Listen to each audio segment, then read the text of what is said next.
I have a cousin of mine anafanya shughuli ya kusupply pens in one of these Southern African countries. Na tumeshangaa mbona imemchukua so long kurudi.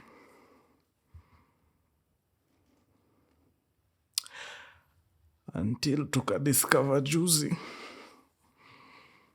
wenye hiyo country walimuitisha mbailo Mozambique.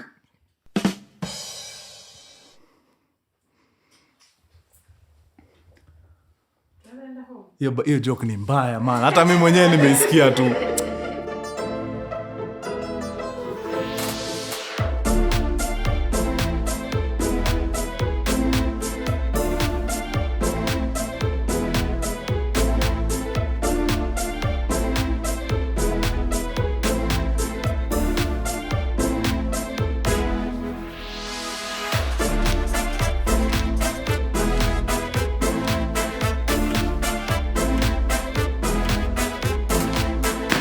Mkurugenzi! My man! Mkurugenzi Diastories, man! Na kama K? Another one. How do you like the grey? If this is your style, you know where to get it. By the time watch hii episode, I think site itakuwa up and running. So mkurugenzi.co.ke. Yeah. Ingia pale, grab yourself some. Mama namna gani? Kabaridi kana tutandika. In fact, as we are filming this episode, leo kuna drizzle. Baridi. Yeah, counter the cold, man. Ndani wameitengeneza na kama material fulani ni kama fleece. Ndani, so it's very warm, kofiti. Unaweza itumia wakati wa baridi na bado unaweza ipiga ukitafuta swag. Au sio? Hapo sawa. Wangwana wase wengi wako na aspirations za kutoka hapa kwenda different country, either in search for greener pastures ama kujibamba ama safari ya biashara kidogo warudi. Na experiences zao zinakuwaga very different. But the constant thing ni ya kwamba as they are leaving this country to go traverse those other countries, wanakuwaga na hii feeling ya hope. Unatokaga hii country ukijua unaenda kujibamba. Whether unaenda job, whether unaenda, starehe zako.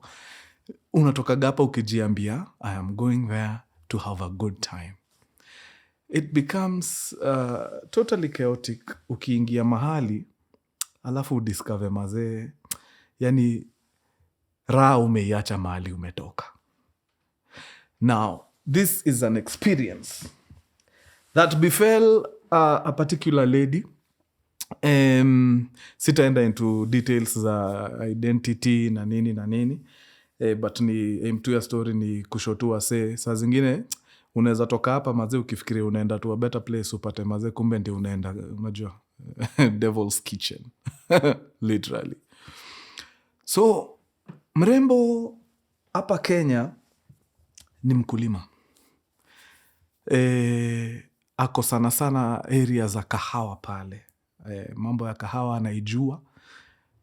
The whole 360. From vile inapandwa, vile inaharvestiwa, na vile kufanya kitu inaitwa nini? Value addition.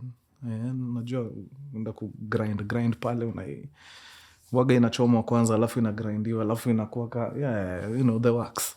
In fact, akona ka blend kake fulani kakahawa kenye huwa anauza hapa na pale once in a while. Ni mtu bana hiyo area ya kahawa ameishika deadly. Now, at some point kulikuja kukakuwa na hizi naweza ziita nini? For lack of a better word, let me call them expos. An expo, people in the coffee industry. Consumers wakinaenda pale, retailers, watu wote wenye wana deal na story ya coffee wanakutana place moja. You discuss about coffee, you sample some coffee brands hapo na pale, nini. Yeah, so this happens na anaingia pale. Kwa hiyo harakati anakutana na mtu kutoka a different company. I mean a different country. To be specific, Greece. So she meets this Greek lady and they hit it up vizuri, conversation safi nini, and the lady anapenda sana kile mresha anafanya, kahawa iko sawa nini, she loves it. The expo comes to an end, everybody goes home. The Greek lady goes home, huyu mwingine Mkenya anarudi shughuli zake na anaendelea na maisha. Before long, ina turn out kuwa there's almost a similar thing in Greece. So wale Wagiriki pale wameamua pia au kukuwa na ka expo kao kahawa nini and they've invited wase from all over the world, as long as uko na kitu unique in terms of the coffee blend na nini come through, wase wa experience mambo yako bana, at least tujengane at the end of it all. So the Greek lady remembers this Kenyan mwenye mazee akona blend safi sana ya kahawa na anajiambia no, this lady needs to be in this expo. So wanaorganize teketeke na I think the expo inaamua kuketa for transportation ya huyu mrembo na allowance kidogo, at least abebe kahawa yake kwa wingi, waende nayo wapi Greek kwa hiyo expo, wase waweze kuisample nini watu wasikie fiti. So mdem Kenya ametulia pale, ana mambo mingi, ako business as usual, anapata simu saa 7 ya usiku. Inatoka wapi? Ugiriki. Rafiki yake ule ambaye walikutana kwa expo fulani anamchapia, anamwambia ni aje mtu yangu, wow manze, there's an expo that's coming ya coffee na man, kuna tu something about your coffee naweza taka sana bana ukam through, ndio hata wase waweze ku-experience man, because I think you have a beautiful thing going on. Unaonaje? Uko na roho ya kukuja mpaka Ugiriki? Of course, kwa nini kesho? Hakuna kitu nafanya ya maana sana hapa, I can spare some few days and come there. Ndio watu wa experience mambo. Kaambiwa very nice. So takuorganizia kila kitu, travel details, everything. You just make sure you carry as much coffee as possible. Sawa. Hapo safi. So of course the Kenyan lady is super excited. Mazee anasikia fiti sana. This is an opportunity for her to travel all the way to Greece. Yani ana look forward for the best. Yani inambamba deadly. So anaenda anakusanya kahawa yake vizuri, imepakejiwa poa, anaibeba kweli. It's a very heavy luggage. But haidhuru, uko mbele si after all ataiuza, hiyo ni pesa. Iko tu sawa. Anapack kila kitu poa, ashapatiwa travel date, everything is okay. Bas, ni yeye achangamke teketeke mpaka wapi? Mpaka Greece. Of course, anaingia pale JKIA, anachukua ndege yake safi. Sana nashuku ni KLM, sababu first stop kama kawa Amsterdam. KLM imetuteka hii country mbaya. From Amsterdam anapiga layover kidogo, then anafaa chukue a very short flight kutoka Amsterdam hadi wapi? Hadi Ugiriki pale. I think ilikuwa Athens, if I'm not wrong. Yeah. So anachukua ndege kutoka Amsterdam, anaingia Athens teketeke na analand. Now, as soon as this lady lands in Athens, kidogo hapo ndio sasa mambo inaanza kumramba. You know, kuna vitu fulani unaweza take for granted wakati uko in your country, but ukiwa in a different country inaweza kuchachia sana. For example, when you're in your country, the signages na vitu mob zenye ziko kwa barabara ziko in a language that you understand. It becomes a total nightmare when you're by yourself in a country where the signages are in a language that you do not understand. Inakuaga ni inakuchachia mbaya. So as soon as anaingia Athens, anakaribishwa vizuri tu na signages za airport, sababu airport ni place, ni cosmopolitan, so wase wengi wanakutana hapo, so kuna language anaelewa, imeandikwa vitu kadhaa na kizungu nini. So ameshafika, anapigia ule mwenye anafaa amchukue for directions, anamwambia ni aje, nimesha land airport, so from hapa how do I move? The lady, the Greek lady anamwambia very nice, kama usha land haina mambo, do this ukitoka tu kwa airport kuna bus ziko hapo nje, chukua hiyo basi, shuka stage inaitwa hivi. Akamtumia jina hiyo stage lakini na the English version of the, so najua huko wako na Greek alphabets but yeye ameandikiwa na kizungu vile hiyo stage inaitwa.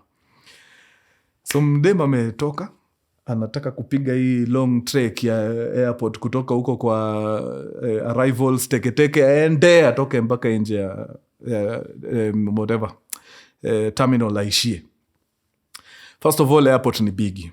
Secondly, these things dem amebeba ni heavy kuruka, so anang'ang'ana nazo hapo kwa airport.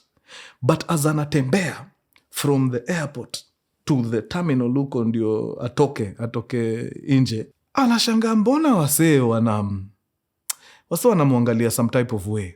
First of all, she's among the very few black people hapo. Might have been the only one. Wasee wanamwangalia na macho zingine za azifurahishi, like ni kama ni makosa yeye kukua kwa hiyo airport. Vitu hapa zinamchachia mazee, anajaribu kuangalia kata anaweza pata troli mahali awekelea, nothing, hazipatikani. So anang'ang'ana na mizigo zake akitoka mpaka nje ya terminal. But akang'ang'ana, akatoka nje kabisa, akaenda akaona zile basi ameambiwa ingie.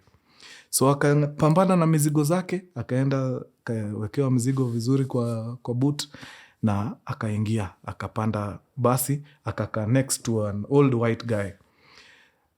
Of course amechoka kiasi juu hiyo nini hapo, but ako excited. It's a new country, new possibilities, and I feel yes, tumefika, wacha tuende tuone what the world has in store for us. So amekaa hapa hivi, akiingia kuketi kwanza akasalimia white guy, mazeni aje uko fiti, akakaa chini. Hii side ingine no response. In fact alikutwa na sura ingine, unajua ile sura ya kukuuliza of all the seats in this bus, ni nini imekudanganya ukuje ukae hapa karibu na mimi? Kulikuwa tu na a look of anger in that white person's face. So of course udem anajishuku, anashindwa wait, kwani naweza kuwa nimempiga offense kidesigner sijui? Maybe huku culture ikubali msichana kusalimia mwanaume. I don't get it. Mbona nakutwa na hiyo animosity yote? So akamwani ni sawa tu, maybe he's having a bad day, wacha tu mimi niendelee. So vile anatoka basi ina pull out from the airport ikianza kwenda, ndio sasa anakam kugundua ngori. All the signboards outside zimeandikwa na Kigiriki. Direction ameandikiwa hapa, ameandikiwa na Kizungu. So hakuna letters ati unaweza angalia useme inafaa ni hapa. Sasa hapa lazima ukwe kwa masses za watu ambao wanajua hii area. So anaenda na basi, anaenda, ameambiwa it will take approximately X amount of time kufika kwa hiyo town. So ana approximate by now nafaa kuwa nimefika hiyo area. So I think it's important I just ask nione kama naweza niko karibu nikairada. So of course anatan kwa mzae wake hapa, anamuuliza ni aje, naenda place fulani inaitwa hivi, unaweza kuunaijua? Hata before amalizeo swali mazoo budasha akata no. Na ni ile no ya, unajua kuna ile no ya hiyo sijui, na kuna no ya usiniongeleshe wewe. Anashindwa ni nini maze, mbona? Akaona hapa ni noma. Akageuka hapa kando, kuna aisle alafu kuna kiti ingine hapa.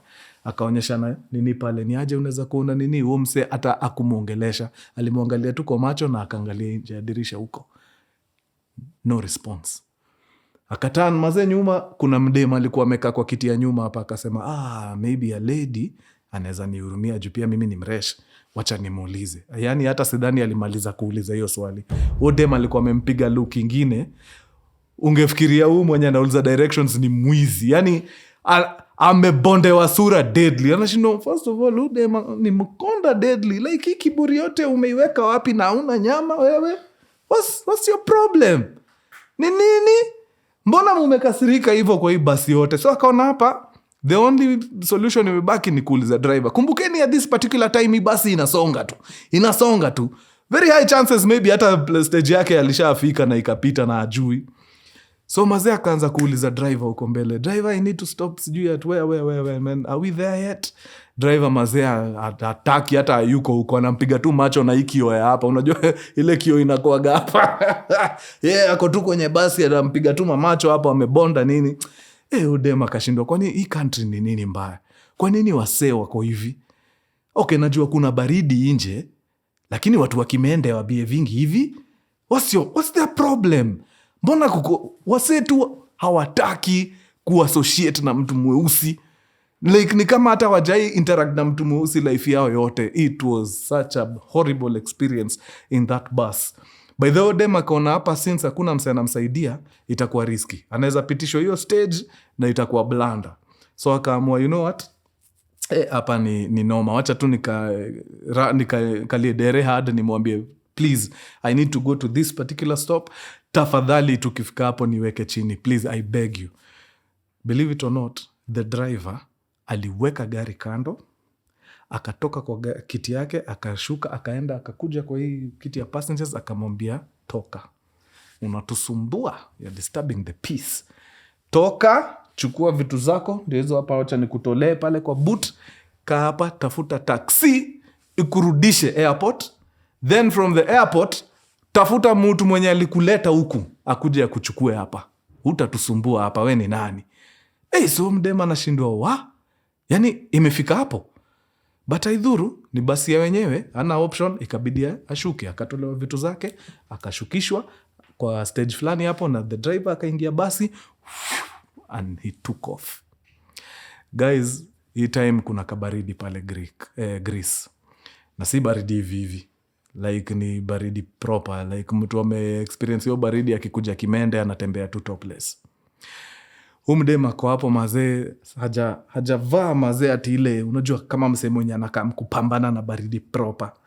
So kabaridi kana mtandika. But haidhuru, akiwa hapa kwa stage, atahail tu taxi ifanye nini? Imrudishe kwa airport. Hii stage hayuko peke yake. Of course kuna other Greek people wako hapo, nini. Kwanza kuna dem moja kwa hapa kando, unashindwa kwani hii baridi ya aski. Amepiga miniskirt ingine ya kimataifa.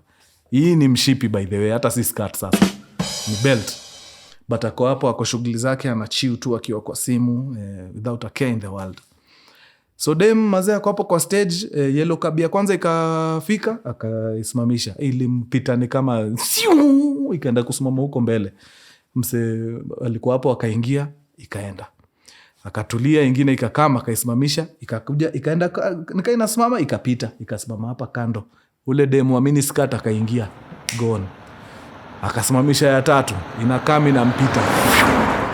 Wale wase wote alikuwa amesimama nao kwa stage walichukuliwa. Cabs zilikuwa zinasimama, zinampita, zinachukua hawa, zinaenda. Ikafika time alikuwa peke yake kwa hiyo stage.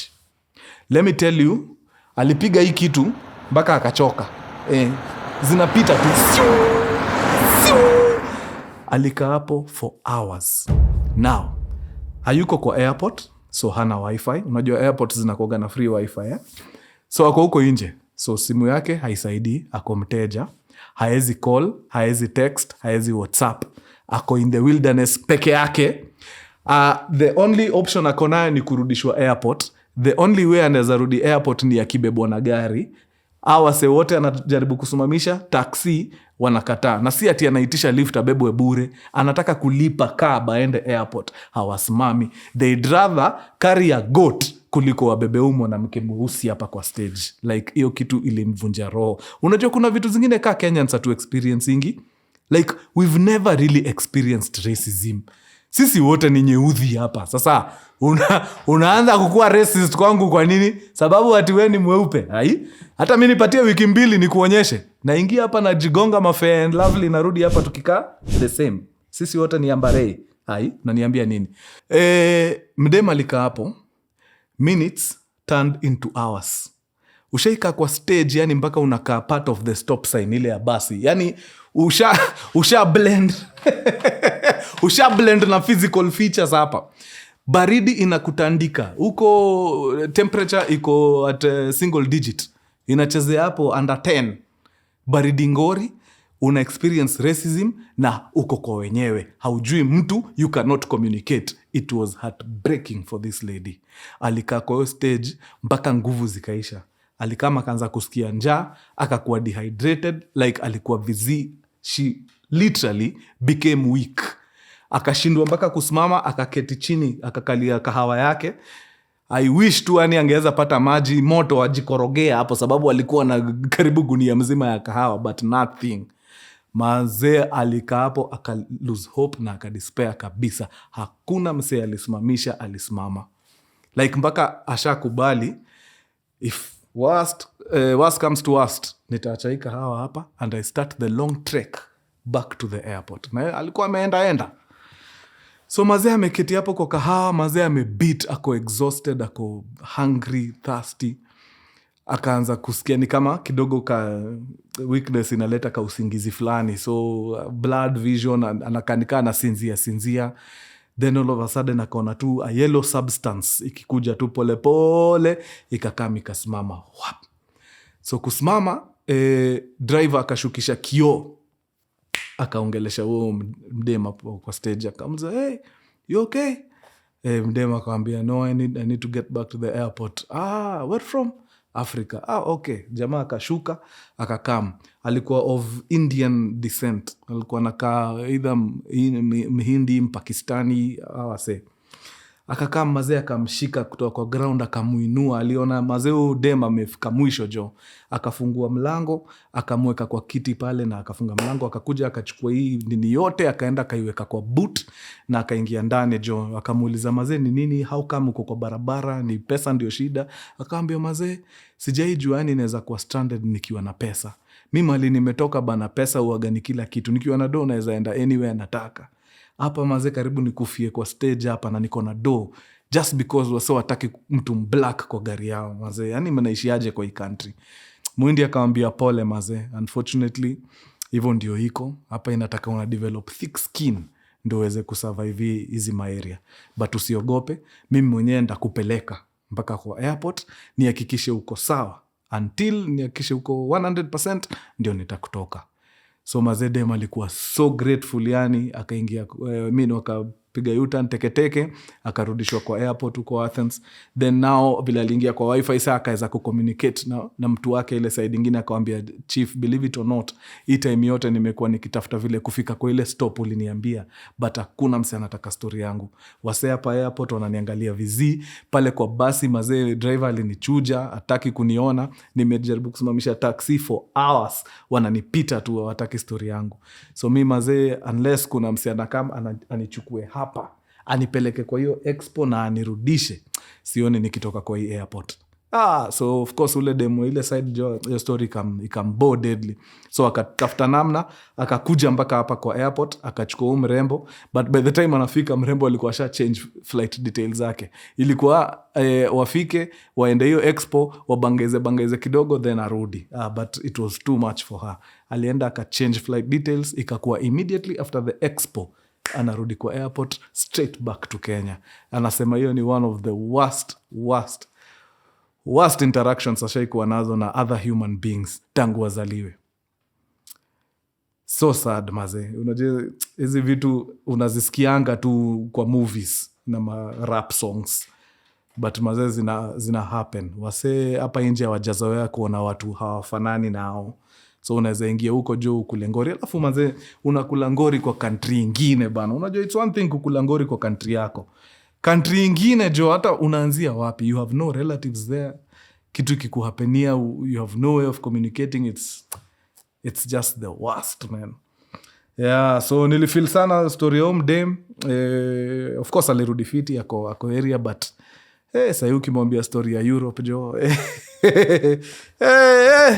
Pantambua man. Nishaikuwa na ka experience hata mimi, but yangu haikuwa racism. Yangu hata sijui naweza ita nini. I think crew ya mine nishaiwapigia histo. Nishaiwapigia story yangu ya Dubai. Ile time nilikuwa na jaribu kuleta equipment. Ama sijaiwapigia story? Na nimewapigia. But ndawapigia tu tena juu story zangu zo wa bamba yani. Ama maindigi nikirudia. Anyway. So, in 2019, tulikuwaga shughuli Dubai kiasi na kina Njugush. Tulikuwa mimi, Njugush, Sele, Bimkuru na Mumbus. Yes. So tumemaliza shughuli zetu vizuri for kitu kama 4-5 days. Then tulikuwa tunafaa turudi. Nakumbuka hiyo siku ya kurudi, it was on a Tuesday. Now, on that Tuesday, kikosi yangu hapa kwa ofisi, Philip, akina Philo, wakanisho, brother, nice. Since unarudi, kuna equipment tunataka, equipment fulani ya ST anasumbua nayo watu hapa Nairobi ya kurekod nini sauti. Hiyo equipment tunaitaka deadly. Kuna vile unaweza iget hapo Dubai ukamnayo. Nikamwambia ina mambo, I got you. Flight yetu ni ya 10:00 jioni. So kile tutafanya asubuhi hiyo Tuesday, mimi nitaacha watu wangu kwa hoteli. Mimi ni teke niende nitafute hiyo equipment mahali iko. Then hawa kisha check out wakikam kwa airport, juu tunafaa kwa airport like 2 hours before, by saa 8 bas tutakutana kwa airport. Si turudi wapi? Si turudi Kenya. Hapo sawa. So kina Filo wakafanya mambo yao haraka faster, wakaorganize pale do vile itanifikia na Western Union, nika receive do teke ngori. So the following day, sasa hiyo Tuesday, nilikuwa nitoke hoteli mapema, nikimbie shop, niichukue, then nikimbie airport. Hao wakimaliza kucheck out huku tukutane kwa airport. Beautiful. Haya. The following day inafika. Hiyo usiku yote nimekuwa nikitafuta mahali pa kuipata. Everyone in Dubai ananishow hiyo mashini tulikuwa nayo, lakini imeisha. The last piece tumeuza. Kila msee, shop zote nilikuwa na contacts. Tunabonga wananiambia, just sold it. One shop ndio ilikaa ikaniambia, we have it. But we are not in Dubai. We are in the next state, inaitwa Sharjah.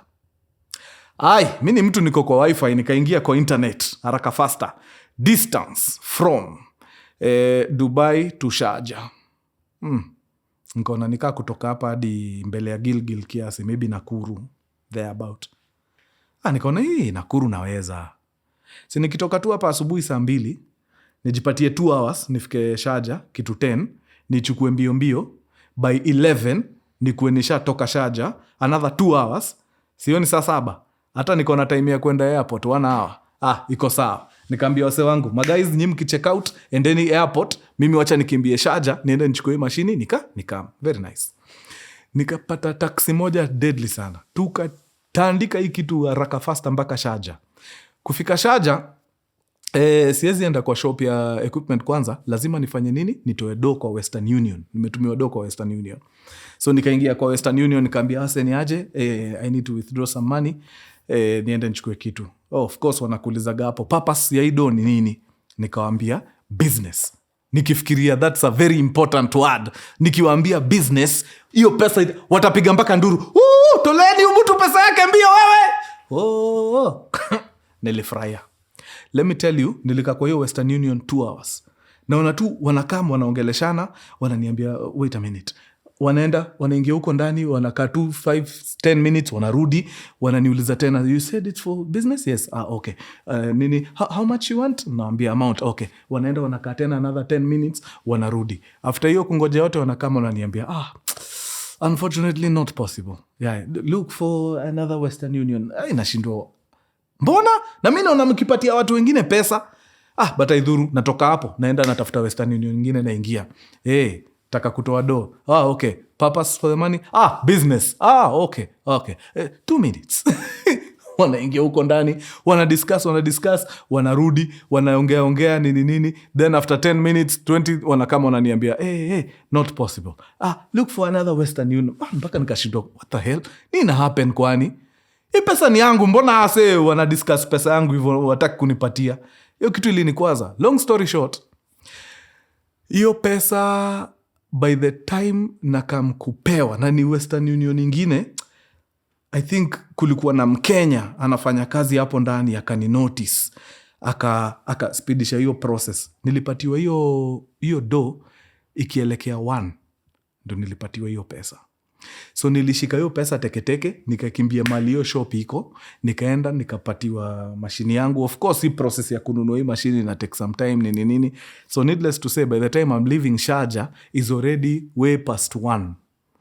Na nafaa kuwa airport 2. Natoka Sharjah nakutana na traffic ingine ya kimataifa. Ushaisikia traffic ngori? Manze tulika kwa traffic. Tulikuwa tunatoka hiyo Sharjah saa 8 I think na dakika 10. So naambia umse, we toka mbio. Flight yetu inafaa kuwa around 4:30. Mimi naona tukitoka mbio fiti tutaiwahi. Umse ananisikiza, wait a minute.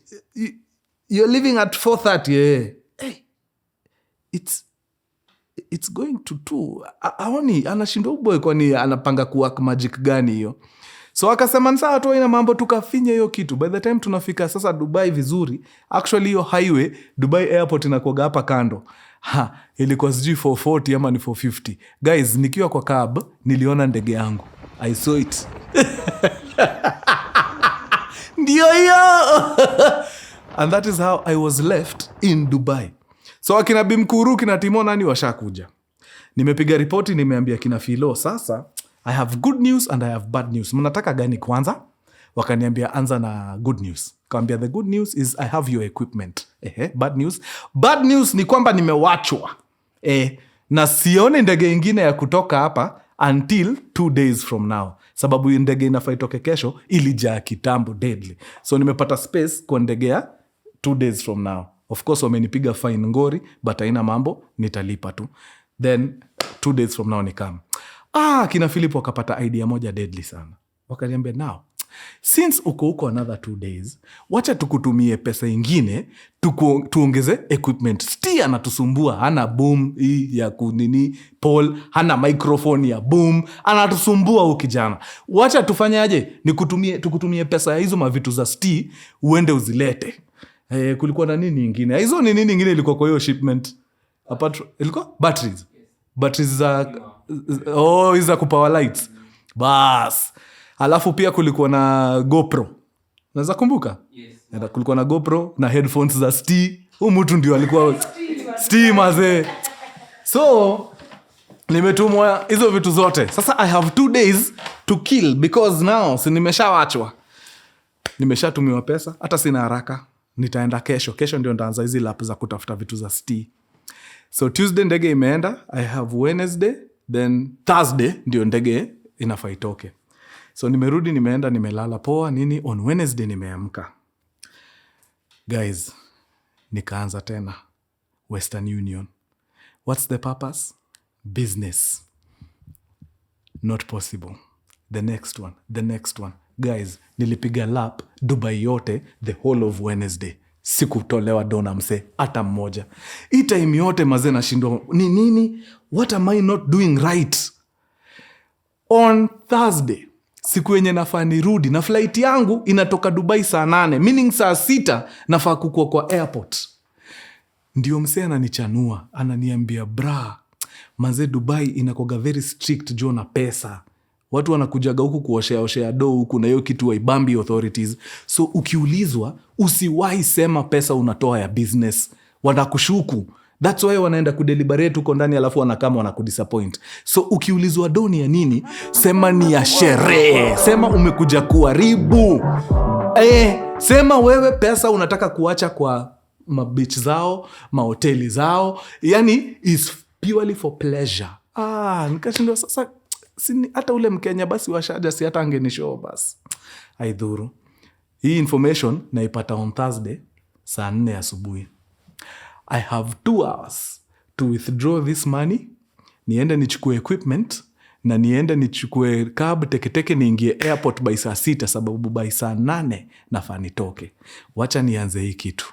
Runs. Nimeenda nimesaidika, do imetoka. Nimeenda nimegundua mali nimetolea do na mali equipment iko ni another cab ride. Nimeingia kwa cab, nimeenda tumemanuva. Kumbe Dubai lunchtime traffic waga inaanza. By the time nafika kwa hiyo hoteli, hiyo place nyingine ya kubai, it's already saa 5. Nafaa kwa airport guys saa 6. By the time wanitolea equipment za Sti, wanitestie batteries, sijui nini, ndio hiyo saa 6 ishafika. Naambia mse wa cab tuna need kutoka mbio, ni make airport at least before saa 7, nione kama naweza make to the gate, niende niingie huko teketeke. Mse wa cab no worries 20. Nikaingia kwa cab teketeke, ni hii kitu tukiendaga kufika pale kwa like a kilometer to the airport, traffic. Guys, niliingia hiyo airport saa 8 kama VIP. Ndege yangu inafai kuwa inatoka. Like as I'm entering, ndege yangu, wase wangu washa board. Like wale wase nafaa kutravel now, washa board. Nikaenda nikapata one of our madem wanakoga hapo kwa gate. Ni Mkenya. Ako hapo juu. Akaniona. Abeli nini? Nikamwambia mazee nafaa kwa hiyo ndege inatoka. Alicheka deadly. Sasa ndio unafika oye, fanyaje? Enda kwa ile desk ya customer care pale, waambie wa reschedule dini yako, umeachwa. Naambia but haijatoka. Chief, hata nikakuachia sasa hii uingie. By the time upige hiyo masafa yote kutoka hii place unakuwa checked in mpaka mahali ndege iko. Utafika huko wasee wakiwa washatoka kitambo, ni mbali. Mtu yote ashaenda Dubai anajua hiyo airport vile inakuwa so. Maze nikahesabu loss hiyo siku tena. Nikaenda nikalipa another ticket. But uzuri ni fine waga wanakupiga ulipagi tiko mzima. Man, wachani niwaambie frustration inakuwaga anytime uko kwa barabara you cannot communicate juu uko mteja. Ukiwa kwa building unaweza omba wifi. Ukiwa kwa barabara ni hivyo uko off. Mazeo kitu ni frustrating mbaya. Long story short, ikuachwa siku ya pili tuliachwa wase wengi. Kuna Wakenya walikuwa wanafanyaga job the Hilton. Mmoja wao alikuwa amepoteza sister yake na alikuwa anakam Kenya. Pia yeye akawachwa. Sasa kwanza huyu nilimhurumia deadly. He's Muslim. Maazee Waislamu hawaweki body. So walikuwa wamempatia tu exception kidogo, uka make hiyo flight ya saa 8. Bas, tunaweza shikilia kiasi tuzike sister kesho. Mazee alihata. Huko miradi ziliendelea kama kawaida. Hakuona sister yake. So hao wase wa Hilton ndio tuko hapo tuko nao mazee, yani tunapiga noise tukijiuliza itakuaje. So wakaniambia haya sasa sisi tunarudi base yetu, unafanyaje? Nikamwambia sasa itabidi tu nirudi ni book hoteli tena nilale ningoje kesho juu nimewekwa kwa flight ya kesho. Wakaniambia mbona unarudi kubook hoteli? Hiyo ni pesa nyingi unatupa. Mtu wangu tuende uishi na sisi huko Hilton, wanakoga na staff accommodation huko. Wanazitaga bed space. Sawa ina mambo. Inje tukaingia kwa gari ya one of them. Sawa wanaishi mbali. Like tulikuwa airport JKIA, manyumba zao ziko wapi? Kenol. Watu wa Murang'a mnaniona. Watu wa Mombasa Road nyumba zao ziko past Machakos Junction huko Malili huko. Hata Malili I think siifanyii justice. Ni karibu salama man. Nifaa. So tukaingia. Tukaenda na waniambi wako na hii kitu ya Ukamba yani hapa tu mazee naona jo tuko 1 hour 15 minutes bado tunaenda tu. Nikashindwa let me tell you guys, after tufike nikapiga hesabu nikaona wala imetuchukua almost an hour na kitu kutoka airport kukuja hapa mali wamenileta kulala, na kesho flight yetu ni 10 am. Haki ya Mungu nijikute nikilala. Nilikaa hivi mpaka Ngware. Mimi ndio nilikuwa na mshawa say 4 asubuhi. Oya! Wale tunaenda Kenya mko wapi? Tutoke tuende. Mpaka wanashindwa, guys, ni saa 10. Yeah, let's go. Tutoke tuende. Niliwaamsha mbio. So of course tukajikokota hapo haraka ndai kakam teke. Tulikuwa tunafaa kwa airport saa 2. Mtu yangu. Some minutes to 6.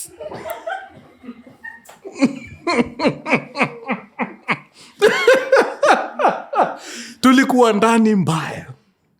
Now, mimi nafikiria sasa dodge bullet, masaibu zimekwisha bado. Tumeenda tumeingia, kila kitu iko sawa, time ya boarding imefika, tumeboard, tumeenda iko fiti. Kumbukeni niko na nini? Equipment ya ST. Hakuna mtu ameniambia ukinunua equipment nje ya country, tax collectors wako hapa wanakungoja. Mpaka washaambiwa sababu ishaskaniwa. Ile bag imepita hivi, wameona GoPro mpya, wameona microphone 2 za Sennheiser, wameona ile boom pole, wameona headsets fulani za Sennheiser kali. Nini ingine ilikuwa hapo? Hii mashini ya ST, hii iko hapo. Yani is a whole assortment of equipment. Nilikuwa nimeziseti kwa bag yangu fulani ki backpack, ndio ikae ni kama ni carry on tu. Unajua sikutaka kuiweka kwa suitcase. Hata sikuwa na suitcase ilienda na watu wangu vile walinia. So ni backpack yangu. Hata nakumbuka nilitoa nguo zangu nikaziacha Dubai ndio nipate space ya vitu za ST. So tumeenda mazee, isha screeniwa Dubai, mimi nishaingia ndege, nishatulia poa. Tumekuja fiti sana, tumefika JKIA. Tumeingia JKIA pale, napata bag yangu imepigwa choke. waga wanaipiga chalk nje. Sha. Nashindwa kwa nini bagi yangu imepigwa chalk? Sina habari. Mimi nimechukua, nimeibeba bila aibu. Iko kwa hapa. Nimeiweka kwa mgongo sawa. Nikitembea ndio nipite watu wa customs. Kuna koga na wase wa KRA wanakoga hapo. Wako rada mbaya. Ndio boy fulani nyuma ananiambia, buda, rada. Nashindwa, okay. Rada safi bro, ni nini? Bagi yako imepigwa ile kitu. Nimecheki, sijui ni nini wamepiga, nimepata tu imepigwa choka. Akaniambia ni juu ndani wameona unaweza kuwa umebeba vitu hapo. Unaleta into the country. Hizo vitu lazima ulipie tax.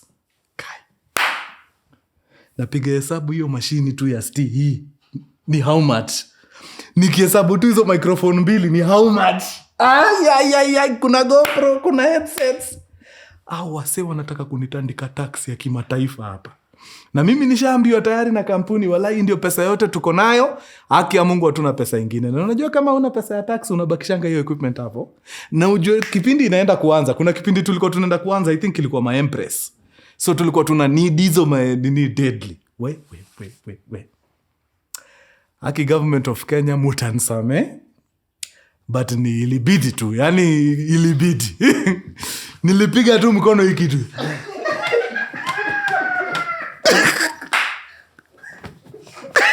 Shaipanguza bag.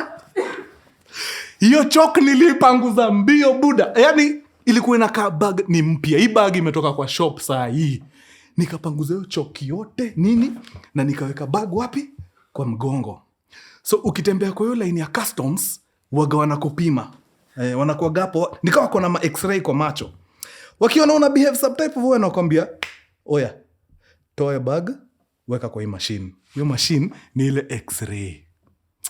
Bag yako ikiingia kwa hiyo x-ray mtu yangu kama umebeba vifaa hapo ndani, pole. Wanaionaga tu hapa kwa screen. Na leo tumepona bana. Naona gadgets. So naona mse like two people in front of me ameambiwa, "Haya, hiyo carry-on yako itoe, iweke kwa x-ray." So wale watu wanavuta suitcase, hawa kuna ujanjeza, hao lazima iingie. But hawa watu wa carry-on wanakupima. Unajua kuna vile unaweza beba bagi kwa design fulani waone hii bag hakuna kitu ya maana. Tutafungua tu tupate panty. Hakuna haja. We pita. But kuna bag zingine wewe kapale kwa x-ray. Two people in front of me. Huyo akaambiwa carry-on yake aeke kwa x-ray. Nikajua kwisha. Walai ni hivyo. Huyu alifuata huyo akapitishwa. Then huyu hapa akapitishwa. Then wakanifikia. Wakaniangalia kwa macho. Wakaniuliza, "Oya, hiyo bag yako umebeba nini?" Nikamwambia, hapa tu ni nguo za ndani mtu yangu. Na vitu kidogo tu nilikuwa nimeenda shughuli kiasi hapo Dubai nimemaliza sasa narudi. Hakuna maperfume hapa unaenda kuuza? Mimi hata nisikie kwa hapa nanuka jasho mtu yangu. Mimi mambo ya perfume na masimu, najua mnatokaga huko na masimu mnakuja kuuza. Hapana, haki hakuna kabisa. Okay. Na wanaulizana hapo mse atupei bag kwa x-ray ama itakuaje? Sasa huyu mwenye anaulizwa si yako busy akifanya mambo yake. Anaulizwa hapa na jamaa aweke bag kwa x-ray ama itakuaje? Anaangalia juu, kuangalia umse anaambiwa weke bag kwa x-ray ndani. Ananiona. Mambo inaishia hapo. Ujinga sasa umetoka wapi? Nimetoka Dubai mtu yangu. Una mazuri hapo kwa bag. Nguo za ndani peke yake bra. See what I did there? Nguo za ndani peke yake bra. Mtu yangu pita mazee. Nafurahi sana kukucheki mazee, kazi sawa. Endeleeni na hiyo kazi mnapiga Good job mazee, kazi nakuambia nilipita hiyo mtaa mbio. Mtu angejaribu kunisimamisha ningekuwa nasimamia huko kwa flyover Mombasa Road huko. Sijaipita mbio hivyo mazee. Wow. Nilienda kama risasi. Na hivi ndio some of his equipment. Actually hiyo mic ndio hii. Ndio hiyo mic. Ndio hii na mwenzake zilikuwa mbili. Ametulia tu mahali huko. Hata ibumpol.